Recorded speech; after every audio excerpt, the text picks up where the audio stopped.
ketika kita besok di dalam syurga Allah, orang yang akan kita cari dalam hidup kita adalah keluarga kita. Kalau hampa besok dah kahwin, siapa hampa cari? Hampa akan cari suami hampa. Kemana hampa cari anak hampa? Ketika kita masuk syurga, orang yang kita akan cari pertama sekali, kita cari mak kita. Ya Rasulullah, mak saya duduk tang rumah. Jangan duk ingat kita dalam syurga masuk tak teriak teriak Tuan Rasulullah kata, mak hang duduk dalam neraka.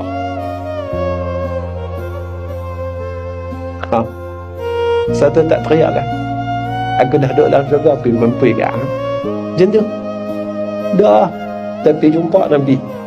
Ya Rasulullah, boleh tak tolong selamatkan mak tu?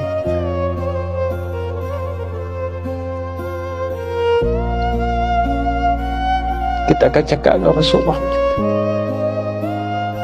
ya Rasulullah, boleh tak tolong selamatkan pak aku? Kalau kita masuk-masuk, kita tengok kakak, anak kita tak ada.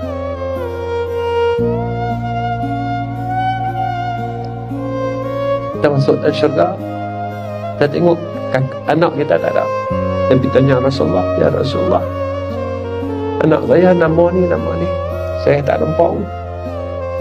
Rasulullah kata, anak hang duduk dalam neraka. Kita tak boleh senyum duduk dalam syurga Allah. Kita akan berjumpa Rasulullah sallallahu alaihi wasallam. Boleh tak tolong minta dengan Allah, tolong keluarkan anakku nama dia sekian. Sebab jangan diingat kata kita duduk dalam syurga lepas seronok kita akan cari orang yang kita sayang.